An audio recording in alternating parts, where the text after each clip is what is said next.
السلام علیکم عزیز طالب علموں، آج ایک نئے سبق کے ساتھ میں ہوں آپ کا میزبان محمد مصطفیٰ علی سروری۔ ہمیں امید ہے کہ آپ کرونا وائرس کے سبب جو پابندیاں کلاس روم کی تعلیم کے لیے لگائی گئی تھی اس کی پاسداری کرتے ہوئے آپ آن لائن کے ان اسباق سے استفادہ کر رہے ہوں گے۔ عزیز طالب علموں، آج کے اس کلاس میں ہم بین الاقوامی خبر رساں اداروں کے حوالے سے بات کریں گے۔ اب تک کہ ہم نے جن موضوعات کا احاطہ کیا تھا اس کا بھی میں تھوڑا سا اعادہ کرتا چلوں کہ جنگ عظیم دوم، اس کے بعد ہونے والی سرد جنگ، اور پھر اس کے بعد جو دنیا نے ایک قطبی نظام دیکھا، USSR کا کولیپس کا ہونا، اور اس کے بعد امریکہ کا واحد و سپر طاقت بن کر آنا۔ جیسے کہ آپ لوگ جانتے ہیں کہ یہ جو جنگ عظیم دوم کے بعد جتنی ٹیکنالوجی کی ترقی ہوئی ہے، جتنے وسائل مغرب میں فروغ پائے ہیں، اس کے مقابلے میں وہ ممالک جو سابق میں ان بڑے ملکوں کے نوآبادیات تھے وہاں پر ترقی کی رفتار بے انتہا سست رہی۔ کئی ایک ممالک میں تو جمہوریت کا جو عمل تھا وہ اتنی سست رفتاری سے آگے بڑھتا رہا کہ عوام کو اس کے فوائد نہیں ملے۔ اس کے علاوہ جو اگر آپ کسی بھی اخبار کا بین الاقوامی جو خبروں کا صفحہ ہوتا ہے وہ اٹھا کر دیکھ لیجیے، یا پھر کسی قومی ٹیلی ویژن چینل پر پیش کی جانے والی بین الاقوامی خبروں کا بھی آپ مطالعہ کر لیجیے۔ آپ کو پتہ لگے گا کہ جو خبریں ہم تک پہنچ رہی ہیں، ہم سے مراد تیسری دنیا کے ترقی پذیر ممالک جو ہیں، ان تک جو خبریں پہنچ رہی ہیں، ہم تک خبریں پہنچتی ہیں تو وہ 2-4 خبر رساں ادارے ہیں، ان کے توسط سے ہی ہم تک خبریں پہنچتی ہیں۔ رائٹرز ہے، آپ AFP ہے، AP ہے، اس طرح کی چند ایک خبر رساں ادارے ہیں۔ یہی ایون آپ دیکھ لیجئے کہ بھی ہمیں جب افریقہ کی یا ترقی پذیر ممالک کی خبریں اگر ہم دیکھتے ہیں یا ہندوستان کے اخبارات ان کو شائع کرنا چاہتے ہیں، تب بھی ہمارا جو خبروں کو حاصل کرنے کا جو ذریعہ ہے وہ یہی چند ایک خبر رساں ادارے، ان کے توسط سے ہی جو خبریں ملتی ہیں ہم ان کو اپنے پاس شائع کرتے ہیں۔ جیسے مشرق وسطیٰ کا علاقہ ہے تو یہ سیاسی طور پر حساس مانا جاتا ہے، چونکہ ہندوستان اپنے جو تیل کا ضروریات کا ایک بڑا حصہ ہے جو وہ یہیں سے درآمد کرتا ہے، تو وہاں کی مڈل ایسٹ سے جڑی ہوئی جو خبریں ہوتی ہیں وہ بھی ہندوستانی میڈیا خاصا اس کا کوریج کرتا ہے۔ لیکن آپ دیکھ لیجیے گا کہ اس میں بھی زیادہ تر ہمارے جو میڈیا کے ادارے ہیں وہ مڈل ایسٹ کی خبروں کے لیے بھی، ان خبروں کو حاصل کرنے کے لیے بھی چند ایک خبر رساں اداروں پر ہی انحصار کرتے ہیں۔ تو اس مثال سے میں آپ کو بتانا چاہ رہا ہوں کہ دنیا میں جو ترقی یافتہ ممالک ہیں اور جو ترقی پذیر ممالک ہیں، یا جو پسماندہ ممالک ہیں، یا جو غریب ممالک ہیں، ان کے درمیان بہت زیادہ فرق ہے۔ بہت کم خبریں ایسی ہوتی ہیں جو سوڈان سے جڑی ہوئی ہیں، نائجیریا سے جڑی ہوئی ہیں، یا کسی افریقہ کے ایک پسماندہ ملک سے جڑی ہوئی ہیں۔ یہ خبر کسی ترقی یافتہ ممالک کے اخبارات میں شائع ہو یا وہاں کا میڈیا اس کو کوریج دے۔ ہاں، بہت ساری بین الاقوامی خبریں، اچھا بین الاقوامی خبروں کی بھی جب ہم زمرہ بندی کر دیں کہ اخبار ہندو میں شائع ہونے والی جو انٹرنیشنل نیوز ہے اس کی اگر ہم درجہ بندی کر لیں، اس کو بھی اگر ہم اس کی فہرست بنا لیں، تب ہم اس میں دیکھیں گے کہ بین الاقوامی خبروں سے مراد اس میں امریکہ ہوگا، اس میں یورپ ہوگا، اس میں زیادہ سے زیادہ سمجھیے کہ روس ہوگا کہ پھر روس نے بھی کرونا وائرس سے نمٹنے کے لیے ٹیکہ دریافت کر لیا، اس کی جو خبر ہے۔ لیکن اسی کرونا وائرس سے زامبیا کیسے جو ہے سو اس کا سامنا کر رہا ہے، اسی کرونا وائرس کے سبب جو افریقہ کے دیگر جو پسماندہ ممالک ہیں وہ اس کا کہا ہے، اس کے حوالے سے آپ کو خبر۔ ہاں، افریقہ کے ملک لیبیا میں فی الوقت جس طریقے سے جو ہے صورتحال چل رہی ہے، اقتدار کے لیے وہاں پر سابق صدر جو کرنل معمر قذافی تھے، ان کے بعد جس طریقے سے لیبیا خانہ جنگی کی طرف جو ہے سو پیش رفت کر رہا ہے، وہاں پر مختلف دھڑے آپس میں نبرد آزما ہے، تو اس کے حوالے سے بھی خبریں ہمیں ملے گی۔ تو وہ انہی چند ایک جو بین الاقوامی خبر رساں ادارے ہیں ان کے توسط سے ہی ہمیں خبر ملے گی۔ تو یہ کہیں نہ کہیں اجارہ داری کا سا موقف ہو گیا ہے۔ تو بین الاقوامی خبریں فراہم کرنے کے لیے جو ادارے ہیں، خبر رساں ادارے، وہ چند ایک ہیں، اور انہی کی اچھا وسائل بھی جو جدید وسائل ہیں وہ بھی انہی کے پاس ہیں۔ اور کسی بھی خبر رساں ادارے کے لیے جو سب سے بڑی ضرورت ہوتی ہے جو معاشی وسائل ہیں وہ وسائل بھی کا نہ ہونا بھی ایک بڑا سبب ہے. آپ دیکھ لیجیے BBC CNN کے مقابلے میں ایک جو تیسرا عالمی ادارہ جرمنی کا ڈوچے ویلے بھی ہے، یہ بھی بین الاقوامی سطح پر خبریں پیش کرتا ہے. لیکن کتنے لوگ ہیں جو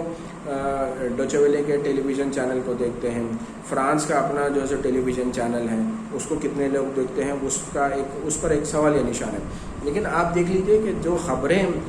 پہنچتی ہیں جو ترقی یافتہ ممالک میں جو کوریج ہوتا ہے اس کا ہم دیکھیں تو بہت زیادہ بہت بڑی خلیج ہے کہ زیادہ تر جو خبریں بین الاقوامی صفحات پر شائع ہوتی ہیں یا انٹرنیشنل نیوز بلیٹن میں جن کو جگہ ملتی ہے وہ ایسی خبریں ہیں جو ترقی یافتہ ممالک سے ہی جڑی ہوئی ہیں یا پھر ترقی پذیر یا پسماندہ ممالک کے ایسے موضوعات کی ہیں جہاں پر ان کا مفاد جڑا ہوا ہے. کن کا؟ ترقی یافتہ ممالک کا. تو یہ جو امبیلنس، اور ایک دیکھ لیجیے آپ کہ یہ جو فلو ہے بین الاقوامی خبروں کا، یہ جو بہاؤ ہے یہ ترقی یافتہ ممالک سے ترقی پذیر ممالک کی طرف ہے. بہت کم خبریں ہیں ایسی ہیں جو پسماندہ ممالک کی یا ترقی پذیر ممالک کی ہیں جو پہنچتی ہیں ان ملکوں تک. تو اس حوالے سے آپ فرض کر لیجیے یوگانڈا کی کوئی خبر ہے تو یوگانڈا سے جڑی ہوئی کتنی خبریں بین الاقوامی خبروں کا درجہ حاصل کر پاتی ہیں، پھر چاہے وہ ترقیاتی ترسیل کے حوالے سے کیوں نہ ہو. کہ خبر یا پھر ہیومن انٹرسٹ کی ہی کتنی خبریں ایسی ہیں جو افریقہ کے بر اعظم سے اوریجنیٹ ہوتی ہیں، وہاں سے نکلتی ہیں اور پھر بقیہ سارے دنیا کے دیگر ممالک تک پہنچتی ہیں. آپ افریقہ چھوڑ دیجیے، ہمارے پڑوسی ممالک ہیں، سری لنکا ہے. سری لنکا کی بھائی سری لنکا میں اگر کوئی دہشت گردی کا وہاں پر واقعہ ہوتا ہے تو وہ خبر بھی بہت سارے ہندوستان کے ایسے دہشت گردی کا جب واقعہ پچھلے سال وہاں پر پیش آیا تو اس کو ہندوستانی میڈیا نے بھی کوریج کیا. لیکن خود اپنے پڑوسی ملک سری لنکا میں خبروں کے کوریج کے لیے ہم رائٹرز پر منحصر ہیں. ہم AP سے ملنے والی خبروں کا جو ہے اس میں کوریج دیکھتے ہیں. ہم AFP سے ملنے والی جو تصاویر ہیں اس تصاویر کو جو ہم استعمال کرنے پر مجبور ہیں. تو اس میں یہ پتہ چلتا ہے کہ یہ جو مناپلی ہے، یہ جو اجارہ داری ہے بین الاقوامی خبر رسانی کے حوالے سے بھی یہ چند ایک اداروں کی ہے. تو جب اس عدم مساوات کو دور کرنے کے حوالے سے خود آگے چل کے ہم اپنے کورس کے دوران پڑھیں گے کہ جو ایک بہت بین الاقوامی سطح پر ایک نام پڑھا جاتا ہے اور صحافت کے طلباء اپنے PhD کے لیے، اپنے نیٹ کی تیاری کے لیے بھی اس کو، اور ماسٹرز کی سطح پر بھی بچوں کو باضابطہ طور پر یہ جو میک برج کمیشن ہے، یہ کمیشن کو خاص طور پر جو ہے اس کا ریفرنس بھی دیا جاتا ہے اور اس کو پڑھایا بھی جاتا ہے کہ اس چیز کو عالمی سطح پر بھی عالمی اداروں کی جانب سے محسوس کیا گیا کہ یہ جو خبروں کا فلو ہے، یہ خبروں کا جو بہاؤ ہے، یہ خبروں کا جو کوریج ہوتا ہے، چاہے پھر آپ مقداری کوریج لے لیں یا پھر آپ معیار کے حوالے سے بھی لے لیں، تو یہ جو کوریج ہوتا ہے یہ کوریج صرف منفی خبروں کی حد تک محدود ہے. یہ کوریج میں چند ایک ہی ادارے ہیں جو اس سارے خبروں کا جو کوریج کرتے ہیں. تو اس کے خبروں کے بہاؤ کو، خبروں کے کوریج کو متناسب بنانے کے لیے ضروری ہے کہ تیسری دنیا میں بھی اس طرح کی کوششیں کی گئی کہ خبر رساں ایجنسی جو ہے بنائی جائے جو غیر جانبدار ممالک کی ہو،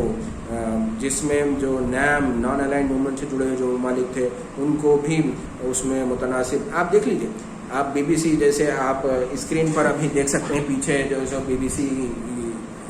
کا جو اسکرین چل رہا ہے کہ ان کی جو ہیڈ لائنز ہوتی ہیں، ان کی ہیڈ لائن شروع ہوتی ہیں امریکہ سے اور پھر ختم ہوتی ہیں، اگر آپ جائیں زیادہ سے زیادہ تو کسی ایسے مفاد سے جڑی ہوئی ہوتی ہیں جہاں پر ان لوگوں کا انٹرسٹ ہے. جیسے ابھی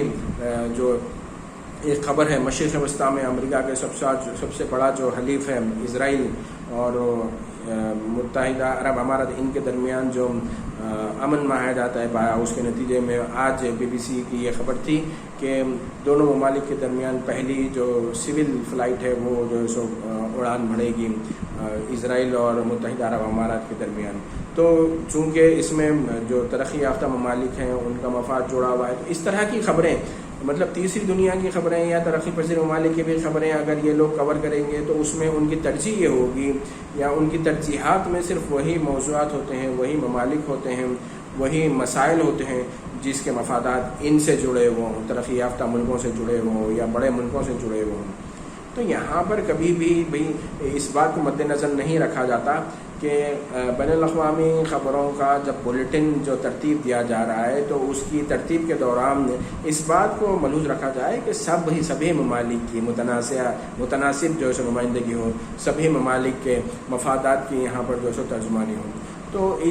آج کی اس کلاس میں ہم آپ کو یہی بتانا، آپ کی توجہ اس جانب مبذول کروانا چاہ رہے تھے کہ آپ کو غور کرنا ہوگا جب آپ اخبار کا مطالعہ کریں گے کہ کس طریقے سے ہمارا ہندوستان کا میڈیا بھی بین الاقوامی خبروں کے حصول کے لیے چند ایک خبر رساں اداروں پر انحصار کرتا ہے، اور چند ایک خبر رساں اداروں پر انحصار کس طریقے سے خبروں میں یکسانیت پیدا کرتا ہے، چند ایک